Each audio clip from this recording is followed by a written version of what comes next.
Hi, everyone. Thanks for coming to this talk. My name is Vikram. I'm an intern here for the next week or so, which means I'm really stocking up on the naked juice.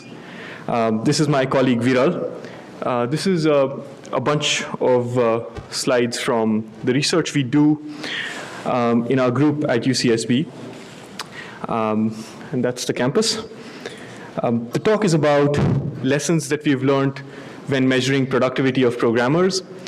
And specifically, we're looking at the programmers that write high performance code, so parallel code in UPC or things like that. But as we go on till the end of the talk, you'll realize that a lot of the stuff you can do even in serial code that you write. A small clarification about the abstract. We don't personally have 30 years of experience programming. What we were trying to say was that in computing, there is about 30 years of parallel programming experience. This reminds me of a bunch of good lawyer jokes, but I think I'll keep them for the questions. So onward to the talk, let me tell you about the motivation for this work. What are we trying to do, and why is it important? Machines are becoming cheap, everyone knows that. Machines are becoming fast, everyone knows that too. And we know that because performance of hardware is fairly easy to measure. You run a bunch of programs on tomorrow's machines, hopefully they'll be faster than today's. And that's how you get to know that hardware performance is getting increasingly better, but also hardware performance is getting sidelined by programmer performance. This is certainly true of serial programming, and I don't think anyone can dispute that now. Machine code was replaced by assembly and onto Fortran and C, and now everyone uses Python, Ruby, Perl, what have you. And even if the code that you write in Perl or in Python is some X slower than machine code or hand-tuned C code, we think that the gain in human productivity is worth it. We are willing to make that change. We're willing to write it in a language which allows us to get the program written quicker, so a 10x difference doesn't really matter that much. But the thing with human productivity is that it's really hard to measure. How do we compare the productivity of a person using Eclipse to him using IntelliJ, for instance? People live and die by camps, and there's not much you can do to convince them. Or how do you judge a group of fairly qualified Lisp hackers from a group of fairly qualified, say, Python hackers, right? We don't really know. Moreover, it's not only the final outcome that's interesting to us, but also the process by which you solve the problem. If the problem is to write a program to do something, you're not only interested in how long it takes you to write that program, but what were you doing while you were doing it? What was your process of solution like? For instance, if two people take the same time, but the first guy spends it all in waiting for his machine to boot up, then we know how to speed it very quickly. We know how to boost his productivity fairly quickly. This is not a new problem. A lot of people have looked at it before. There are a lot of interesting studies in literature comparing serial languages. There is also very good anecdotal evidence about productivity of programmers varying a lot based on which language you come from. Most famously, Paul Graham's articles about Wire Web are quite familiar, and they've convinced many of us to start learning Lisp and Scheme again. Yes, I see Michael there agrees. However, what we really lack are metrics. We say that, well, Scheme is better, Lisp is good, it lets me write stuff on the Palm Pilot because it's so small. But we don't really have a metric which lets us compare stuff. We do have some metrics. Source lines of code is a metric a lot of people use, but it measures, so for people who are not familiar with source lines of code, it measures how many lines of code you've written. And it does tell you some things. In particular, it's directly proportional to the number of bugs that are in your source code, because the number of bugs is proportional to how long your code is. It's also directly proportional to how much effort you put in. For instance, you can write your own matrix vector multiplication routine, and you'll have great amount of productivity. On the other hand, you could just know about a couple of libraries which do it for you. So it's a good measure of effort. It's a good measure of bugs. But really, is it a measure of productivity? So you have source lines of code, which is a metric, and you could use it. But the important thing, and I want to emphasize this again, is you want to learn the process by which the programmer came up with the solution. I mean, it's just like computer programming. You want to find out what's the loop that takes 90% of your time so you can speed up that loop to get the most gain in productivity. So if compilation's only 2% of the entire process, you don't want to speed up compilation. You don't want to say my language compiles to object code faster, because it doesn't really matter. It's only 2%. So we're interested in the process. We're interested in the workflow of the programmer. As part of the HPCS program, we are involved in finding out what effect the language and the platform have in high-performance code development. And in order to gather this data, we perform classroom studies in a class taught by John Gilbert at UCSB. Both of us are TAs for that class. And the goal of this is to figure out what kind of machines, high productivity stuff should be written in, what languages should it be written in, should it be done on a Linux cluster with MPI? Maybe. So let me explain a bit of the setting that we are working with, a bit of what our hamster cage looks like. It's a graduate level class. It's called Parallel Programming something, something, something. It's taught over a quarter, which means it's 10 weeks of time, but you really get about 8 weeks, give, take all the holidays. It's required for a CSE emphasis, but it's not required for a graduation. So a lot of the people who are taking this are taking it out of interest, not because they have to. It typically starts with about 20 people and reaches stable equilibrium at about 10. There are 3 homeworks. Each homework takes 2 weeks. And there's a project. The project is open-ended, so we don't measure it because there's nothing we know about it.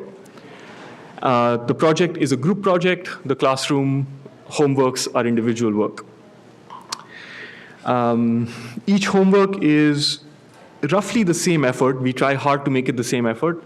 And if we find that students are having a tough time, we kind of scale it down. But at this point, we've got it down to 2 weeks of good effort. And there is a lot of variety. And this is what I want to stress. There are 2 programming environments. C with MPI, we used to support Fortran with MPI, but I don't think we do anymore. There are not too many people writing Fortran and MPI anyway. And we have UPC. We also have a bunch of different hardware. So we have a cluster, which is at UCSB, which is just homebrew. There's an IBM machine in San Diego, and there's a Cray. All right, students who take this class are fairly good serial programmers. They know how to write serial code. They're not newbies, but they haven't done very much parallel programming. They might have heard of MPI. They might have seen a bit of MPI code, but they certainly haven't done very much themselves. They come from a wide variety of backgrounds. They come from CS, mech, chemical engineering, even mathematics. And so we claim that this makes our average case fairly representative of new parallel programmers. It's not just CS people. So while the homeworks are quite small and well contained, the process by which you arrive at a solution to the homework is still representative of what you would do if you're writing real parallel code. So the homeworks are just 2 weeks. You don't use them again ever in your life, most like all graduate stuff you ever do.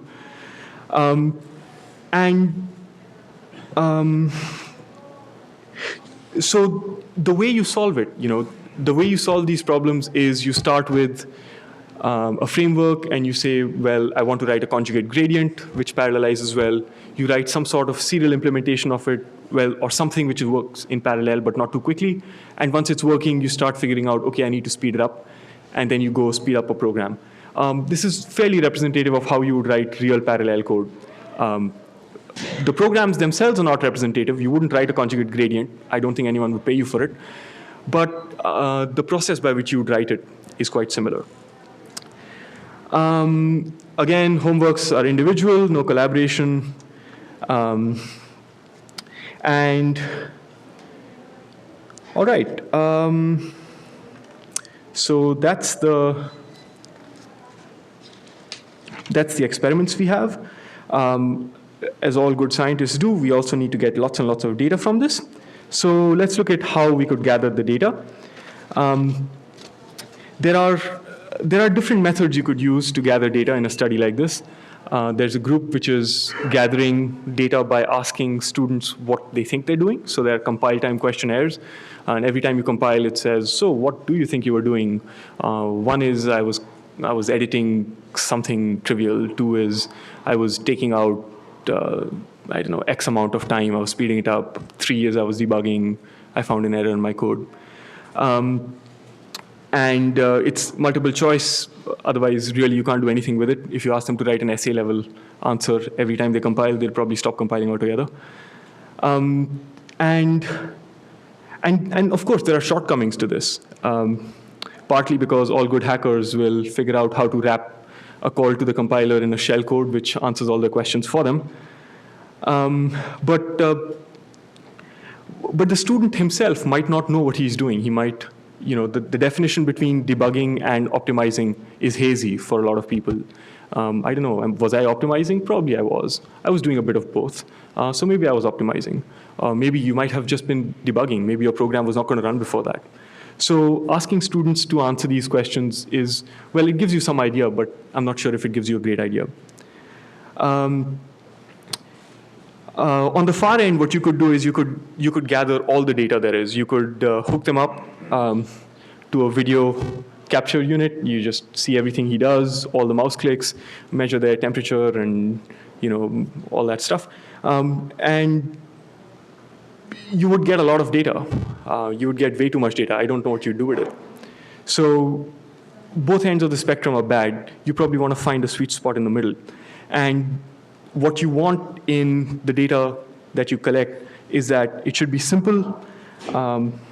Simple in the sense that you want to get only the data which is relevant. I mean, you could calculate, or you could keep the guy's body temperature, but is it going to be that useful? We want the data to be effortless for the student, so it shouldn't involve a lot of effort on their part to put in, because otherwise they'll just figure out how to write a shell script. If it involves a lot of effort and the guy is very motivated, and it takes him like a minute to go through this, he'll want to compile less, so you will change the system. There's some uncertainty going on there. And you want the data to be repeatable. If you capture the data and later you decide, oops, I wanted this feature and I haven't got it, there should be a way for you to go back and get it. And the data collection should be robust. I mean, it should work in one classroom experiment. It should work 2 years hence. Other people should be able to use it and stuff like that. Excuse me.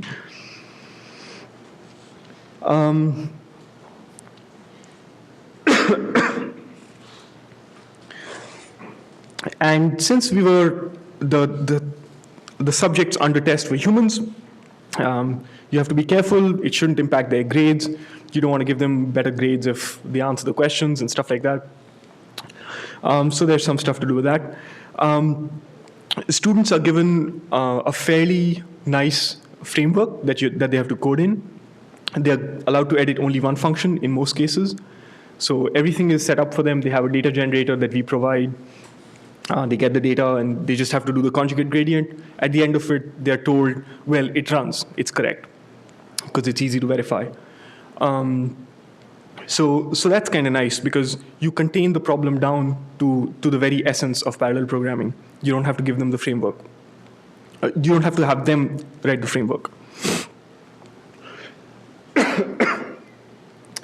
All right, and what we gather from this is every time they do a compile, we get a timestamp on when they did a compile. There's the CVS log, so we know what source code they're compiling.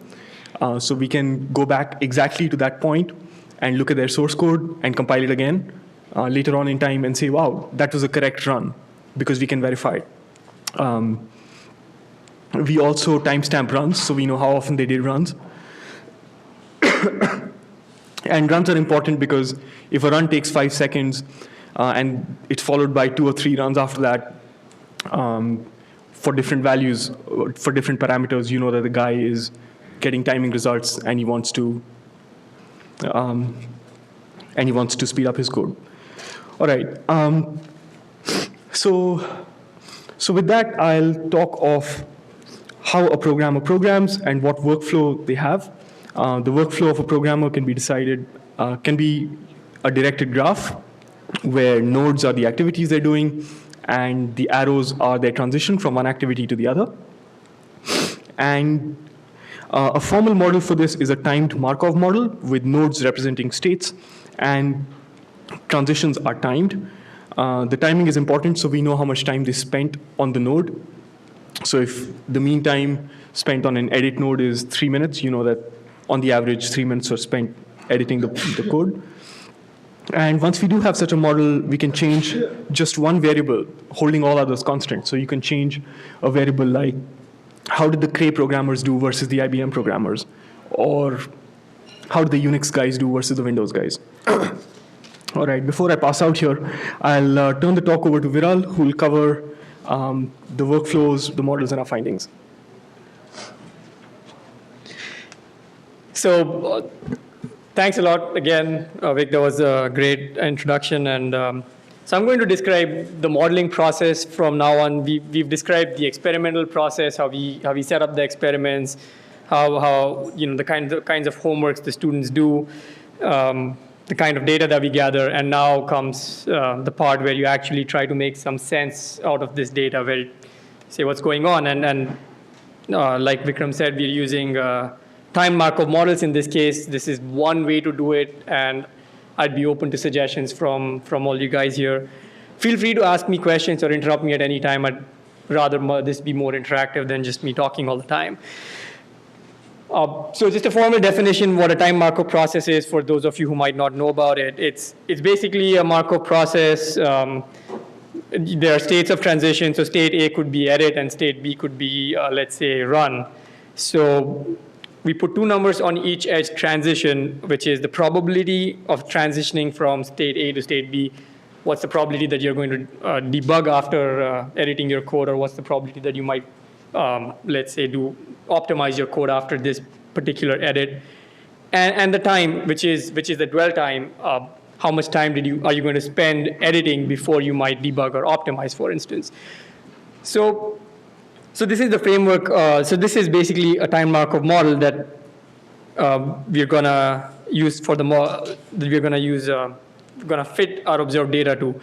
We have 2 years worth of experiments to look at. The first experiment was in 2005, and just a brief run through of what that was. It was a parallel sorting homework in C++ and MPI. This was the one in which students were asked a question every time they compiled. We didn't trust their answers. So we took all their code snapshots, reran it, and used simple heuristics to assign reasons for compiling. So for instance, if we ran a program and if we compiled it, it compiled correctly, we assume there are no compile time errors. If it compiled, we ran it. If it ran correctly, we knew it's a correct run. If it crashed, there was a good chance they're going to be debugging after that specific run. If the program is faster than the previous run, there's a good chance that what they're doing is optimizing this code. So really just simple heuristics, nothing very fancy. And we put it on this model. So here's finally actually a quantitative model with numbers on it. What's going on in this model? So the students start in the formulate stage. You can't really see what they're doing at that point. They might be thinking in the shower, or they're thinking while they're riding their bike to campus or something. They start programming at certain points. It's a 2-week-long homework. So at some point they start programming, and there are essentially 2 cycles here. So there's the top cycle is what we call the debug cycle, and the bottom cycle is a compile cycle. So just like, imagine yourself writing a code. You write something, you compile it, and maybe you run it, right? And there's a good chance in the beginning it's not going to run. It's not even going to compile. If it does run, you might have to go back and debug it. So you kind of keep doing this until you get something that is working. And let's say you're happy at some point with what you have. At that point, you might say, okay, I'm gonna optimize this program because in this class, students are graded on the performance of their codes. So, you have something working correctly, you go down to the bottom cycle and you start optimizing your code. So let me just point out a few interesting things in this model out here. For instance, if you look at the compile to the test transition, you can only test after you compile. I mean, you have to run your program. So the probability is 1 out there, which is the first number on the edge. The second number is 49 seconds. It means that it's taking on average students 49 seconds to compile their code. This includes the time that the machine spends in compiling the code, as well as the time that it takes for students to get rid of any compile time errors. Question? What would refactoring fall on this? Where would refactoring fall here? So refactoring would, for instance, fall in one of the transitions that goes from debug to compile or optimize to compile, depending on where you're doing it. So that's where students are really writing all their code. Okay. Do you have something to say? So if they're refactoring after the code has compiled and run correctly, so if it's a conjugate gradient and it's run correctly the first time, then we consider them to refactor in the optimized stage. But if it has never run correctly, the program has never produced a correct output, then it's still in the top cycle. So you raise a very valid point here. I mean, this is a very simple model. This is one student writing one program over 2 weeks. This is not how we develop software. I mean, you typically have to port software, port tools. You have more testing. You might have specs. You might have all kinds of stuff. So this is really meant to be a simple model in which we can think about things without really having too many things going on. Some expected things. Debug to compile, if you look at that transition, it takes 380 seconds for you to get something. It's 380 seconds while you're editing the code, so that's approximately like 6 minutes there. When you're optimizing, it's like 10 minutes. So again, I mean, that's not completely unexpected, right? I mean, you'd expect that, when you're working harder, you're not just getting rid of bugs, but you're actually thinking at a higher level, maybe trying to make your code faster. The run times, if you look at the run to optimize and the test to debug arrows, the edges out there, you're spending about the same amount of time running your code in this case. Okay, there's not much going on there. The key point I'd like to point out in this diagram is if you look at the test state. So from the test state, you can either have a working program and go into the optimize cycle, which is great, right? I mean, you want to be in the bottom cycle. You don't want to be in the top cycle. Or you could go back to debug, your program didn't work correctly, or basically essentially go in the top cycle, in the topmost cycle. There's a 95% chance that every time you run your code, you're going to go and debug your program instead of making progress and compile your code, optimize your code. So when we are designing new programming languages, what we really want to do is maybe make a programming language that probably allows us to stay in the bottom cycle, spend less time debugging, more time doing useful things. So question, I mean, if you're using, instead of C and MPI, let's say you were using a dynamic programming language, if you're using something like Python for parallel programming, or one of the newer languages that the vendors like Sun, IBM, and Cray are proposing for HPCS, would this matter? How different would the numbers be? Just to give you an idea of some kind of sensitivity analysis from these numbers, it turns out that if you can change the timings, which is the dwell times, let's say I write a new language in which it turns out that instead of 380 seconds, it's going to take you only 90 seconds going in debugging. Is that really, is it a good thing? And it turns out that at least with these time Markov models, what you really want to do is affect the probabilities on these edge transitions, not the timings. Smaller probabilities mean that you can have a nonlinear effect in terms of the gains that you might get, whereas we believe from our simulations that changes in time have only a linear effect on the increase in productivity. So this was data from the first year. We keep emphasizing that this process has to be repeatable and robust and simple and all that, so can we do it again? And so we did it again this year, and it's a different homework. This was a class in which students actually used 2 programming languages. So now we're taking a step forward. We're trying to compare 2 different programming languages. The homework is Game of Life, which I'm sure a lot of you are familiar with.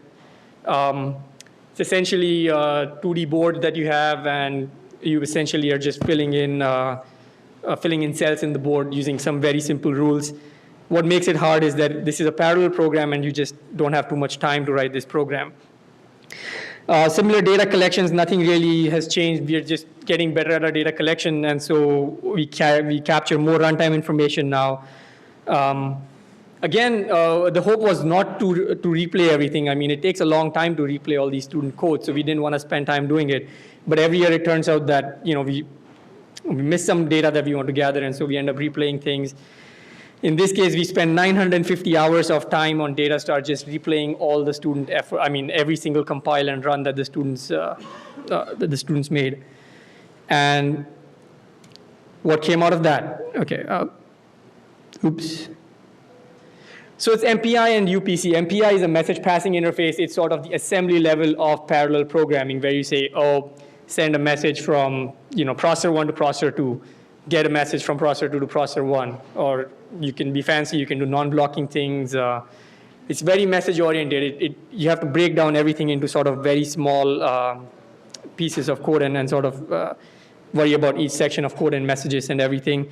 UPC is Unified Parallel-C. It sort of tries to get rid of this message passing thing and gives you a nice view of the language, gives you global arrays and sort of one-way addressing for your programming language. So you're never passing messages, you just copy things around in memory. So, question? I'm just wondering here, it says, if I read this correctly, it says 0.002, so 0.2% of the time students skip the optimization loop. Oh, so what happens, so actually that's a good thing you point out. There are only 10 students. Sorry? There are only 10 students, you said? There are only 10 students in the class. Now, you would expect that you test your program, you optimize it, and then you finish. But often what happens is you optimize it, and if you look at the run to debug transition here, you're optimizing your code and you get a bug in the code, so you're back in the debug cycle. And a lot of times what happens is students are like, oh, my 2 weeks are up now, so just submit what I have. And so that represents the low probability transition from going from test to finish. There are only 10 students, so there are only 10 finished states in these codes. I mean, so that's why the numbers are so small on those. The thing to look at is that MPI and UPC are not that much different. So I'm just kind of going to flip between these two to make things a little clear of what's going on. If you look at the compile states, the time spent is approximately the same. It's 68 seconds in MPI in the run cycle, 278 in the compile cycle.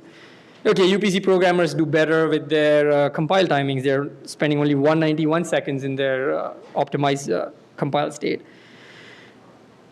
If we look at the times going from optimized to compile, how much time do you spend optimizing your code, editing your code in the optimized cycle? It's 883 seconds for MPI, 763 seconds for UPC. So maybe it's easier to tune UPC programs if we are to believe these models. But let's look at the all-important transitioning in MPI going from test back into the debug cycle. 92% here. 92% of the time you're not making progress. UPC, it's 95%. Okay, maybe MPI is not that bad after all. Maybe what's going on is that they're both equally bad. Or maybe it's just that these students are not good programmers at UPC and MPI because this is really their second homework and they're not used to writing these program codes in these languages. Question?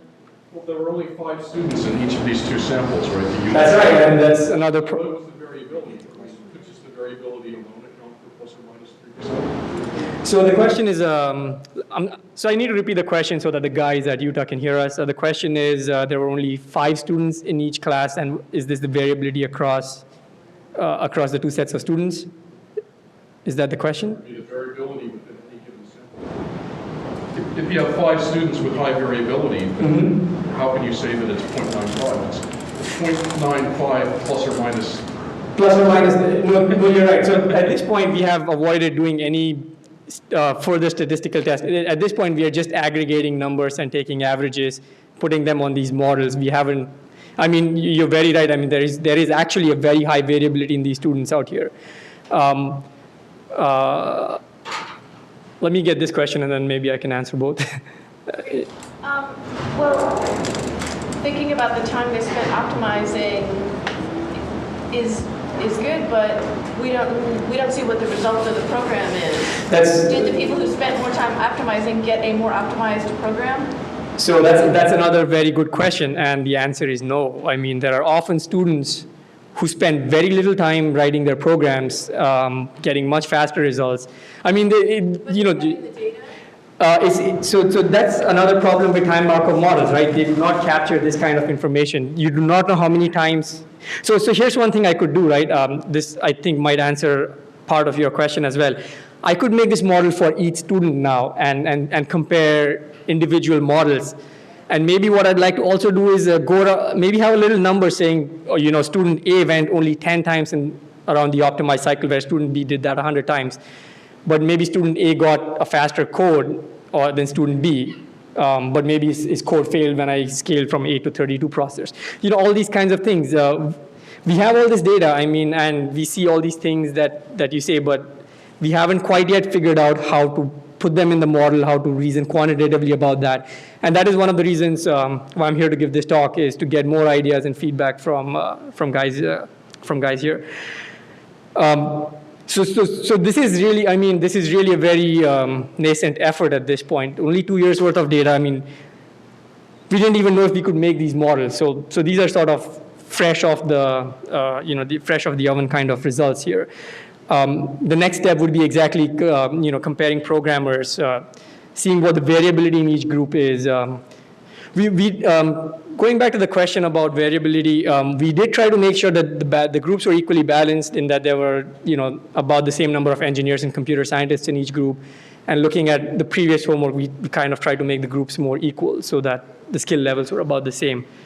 So the students were randomly assigned to use either UPC or... So the question is whether the students were randomly assigned to UPC or an MPI. We assigned them randomly initially, but we did some swaps to account for sort of both groups having the same skill level from what we saw in the previous homeworks.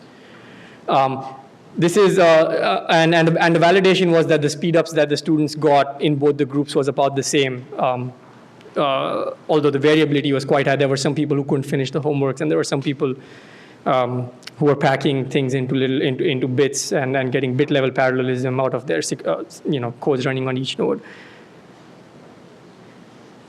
So conclusions. This is it's repeatable. It's systematic. We believe this is the first time that someone actually put a quantitative model trying to compare two environments. We do not have conclusions on what it means. It's too small a sample size. There's too much variability. We need more data, and we need to figure out what the right things to measure are. Not restricted to high performance computing. This is something that you could do for anything and everything, and that's something that is in the works. So Vic and I are writing a little package which would allow you to do it for Python, Perl, MATLAB, Java, anything that you want to write in. You write your unit test frameworks beforehand, and it will tell you, where you're spending your time. So, people like me who do not like to use debuggers and rather prefer print statements. Maybe when I'm writing my code using this thing and it says, oh, you're spending too much time debugging, I'm like, maybe I should really try to learn how to use a debugger after all. Printfs are not that good. Or maybe printfs are good, who knows? Methods are not restricted to the classroom. You can build up more models for for larger groups of people working together, for more complicated workflows that actually happen in the real world, people delivering real products. But the goal is that feedback-driven decision-making and development should allow us, in general, to write better programs and ship within time and budget. And I think that concludes our talk. We're open to questions. If you have questions, and I really doubt it, but you might just have questions that are proprietary to Google, keep them at the end of the talk so it can be taken off the video. Yeah. Question? Yeah. So my question basically is about, I guess when you're using Markov models, you've got to encode some assumptions generally in what you pick the states to be. So what I'm thinking is here, how much do you think your assumptions about what those states are biasing your results? For example, it seems that you're implicitly making the assumption that no one ever debugs while they're optimizing, which is, or optimizes while they're debugging, which, you know, a good programmer shouldn't, but students probably will. So actually that is, so you are right in the sense that our choices of states bias the data that we gather. Although I would like to point out that we do, the possibility of debugging while optimizing and optimizing while debugging is captured because you can transition between the two cycles in this model. But in general, you're right that. I have something to add. So you're right. The model that we have right now gives kind of a rigid structure to what we think the person is doing. We could be entirely wrong. But since we've done data capture in a nice way, since we have all the source code, we can run it again and say, you know, we give a talk and there's a person called Mike Pero who says, well, maybe you should do it like this. And you say, wow, yeah, you're right, you know. But we can actually go back and test it. And you never know, it might just be much better. So you're right, we do have probably a problem with the models, but at least we can fix it and acknowledge it. Yes, question? So one of the things you mentioned was the time in the cycles. You can rewrite this graph as each cycle being one node and then summarize the transitions down that in that little thing. Have you done that? Do you have that data? Repeat the question. So I'd like to repeat the question. The question is, and correct me if I don't get the question right, is collapsing the cycles into actually individual nodes and then trying to get the time spent in each cycle. And the answer is yes, we do have the data and for doing this, but we haven't done this yet. And I think this is an excellent suggestion, and I think that would be a very good way to, so we could sort of just club the top cycle into one big node called debug and the bottom cycle into one big node called optimize and just see how much time is spent, and that gives us higher level data from this model. Question? Were the students given a canned set of unit tests or micro benchmarks to use to get correctness of performance, or did they have to craft them themselves? So the question is whether the students were given canned sets of benchmarks to test their programs. And the answer is, so we have 2 years of data. The first year where students did parallel sorting, they were not given a canned benchmark. They were just told that we will test, you know, we'll be the adversary. We're just going to give it like the worst case data that we can think of. Almost everyone used random data sets for their testing. And it's anecdotal, I was the TA, and that's what I saw them doing. The next year we figured out it would be better if we gave them unit tests and say, you know, you have 2 weeks. These are your test cases. Just get it right on this. And that's what happened the next year. So there was more control in sort of the second year of the experiment, which allows better data capturing. Question? So my questions are two. Firstly, what other parts of the development life cycle are you planning on including as you move forward? And secondly, was the code base that they were working on, were they working on it together or were they working individually? So question one was about what other parts of the life cycle we would like to capture, and the second part is were they working individually or not. And let me answer the second one first. Yeah, it was the homeworks that we measured, students were in fact working alone. We do not know if they collaborated. We sure hope not. Now the first part, what other life cycle or parts of the life cycle for writing a program do we indeed want to capture? And as far as the homeworks go, I think this is okay, but we actually want to move on to larger programs where, you know, I mean, performance is really not the only criteria, how readable your code is. I mean, do you write maintainable code or, you know, or do you not? Metrics for porting, readability, et cetera. So it's a good thing to measure. It would be great if you could measure, well, does this guy write good code when he's put in, you know, X team in Google? But the thing is, it's hard to do because you don't have any control. You don't have 5 people doing the same thing. Also, it's very hard to know what you're trying to measure. And towards that, I say it's a nice idea to have, you know, test-driven development where you have a set of unit tests, and then you can give it to different people probably working on different projects and say that, all right, all these tests are about the same amount of effort, and then compare. So I suppose it can be done, but we haven't looked into it yet. Yep. Okay. Actually, there's a question, but I think that this could be a very good way to measure if pair programming works. Sorry, what? If pair programming works, right? So the question is, this might be a good way to actually measure if pair programming works, and I believe that this is sort of a new thing that has been recently going on, where you sort of have two people working on the same computer screen, working simultaneously on a program, and the hypothesis is that this works well, and you're absolutely right. I mean, we should use a model like this to actually quantitatively prove one way or another. Find out for sure if XP works or not. You know. Yeah. Do you have any preliminary results on that? We do not. Do we have any preliminary results on that? No, not yet. We hope to start doing that for student projects in the class this year, and so maybe that'll yield something. Questions? I think this is a good start for measuring productivity in the small, but will you also tackle productivity in the large? So the question is, this is a good start for measuring productivity in the small, but would we be doing this in the large or not? It's a good question. We would very much like to do it in the large. I think we have gained enough experience from doing classroom projects, and the classroom experiments are going to keep going on irrespective, but we would really like to start doing this on larger scale projects. We have some ideas which a lot of these things like replays are not possible. You know, I mean, we can't replay every snapshot of, you know, the Google search or the Google, you know, some big project at Google.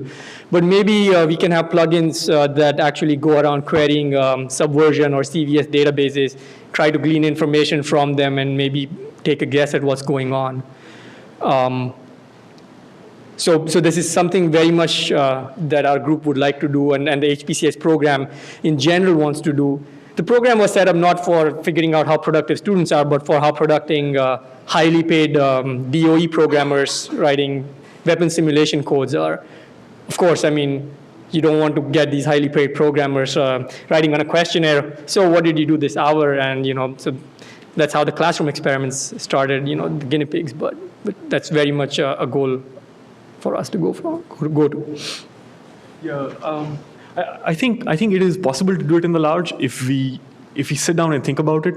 I think if you write down, you know, like an Eclipse plugin or something which gathers enough data about what you're doing, and you give it enough information, so you give it a unit test, or you know, you give it a fair amount of stuff that it knows about your work, then it can probably tell. But that will require quite a lot of discipline in getting the framework set up.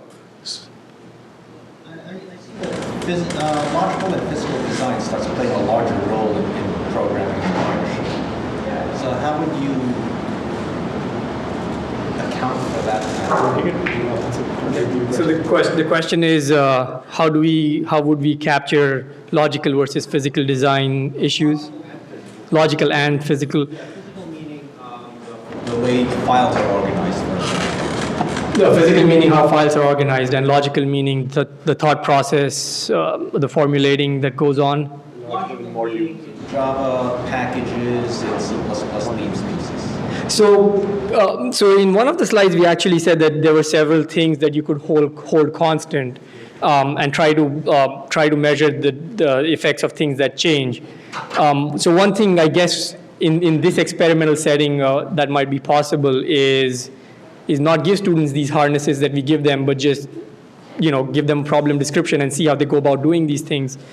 There might be other variation, but there might be one way for us to kind of capture people actually, you know, are they writing modular packages? Are they writing comments in their codes? Are they, you know, organizing their file systems well or not?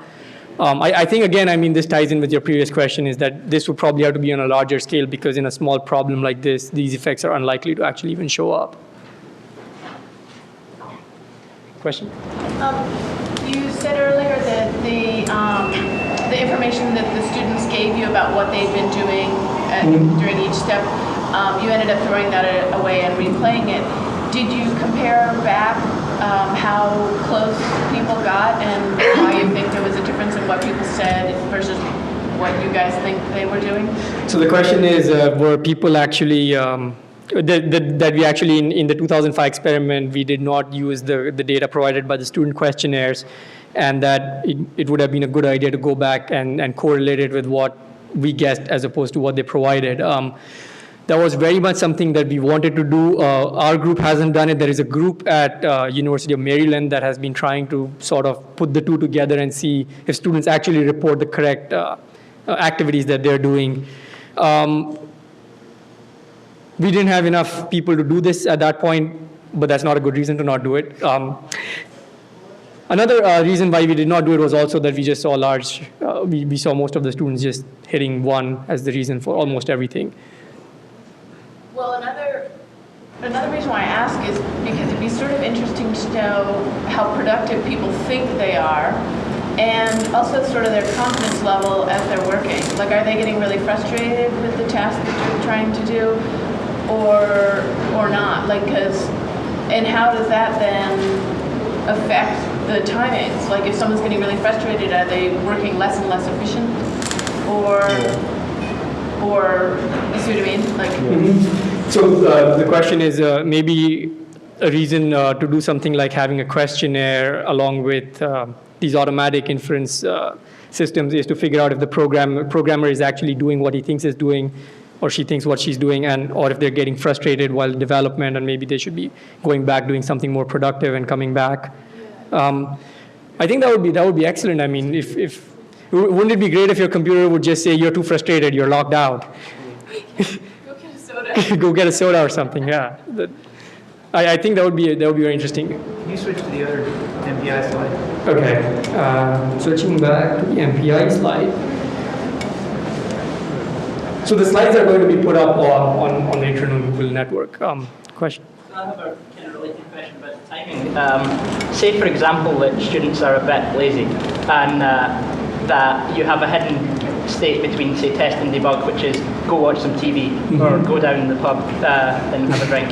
How does this, like, how do your timing estimates handle people just taking breaks and coming back to it the next day? And it's a good question. Do we account for people grabbing soda, or going use the toilet, or going to get dinner? What we do is, if we notice more than, I think, 30 minutes of inactivity, we just truncate it. Not the best way to do it, but there's a good chance that the person wasn't at their terminal. We do have more logs being collected now, with logouts and shells and stuff, but these are more intrusive. You need system administrators and stuff. Yeah. It sounds like what you really are referring to is that you will have a programming session where people will be doing an activity and you'll have a threshold where you'll cut it off, like with a semantic terminology, which that might be kind of the way you want to look at it. Do you want to take this? Oh. Yeah, the question is, what we're really doing is we're breaking down the workflow into time slots of some time. And Chris, was a question that, is that what we want to do? No, I was just offering a terminology that you might want to Oh, sure. Okay. So the terminology of a session. Yeah, the terminology of a session, in that we're allowing the person to work for 30 minutes at a time as a session. It's interesting. All right, thank you very much for being here. We didn't expect anyone to show up, so we're really quite pleased. Really good questions too. Thanks so much.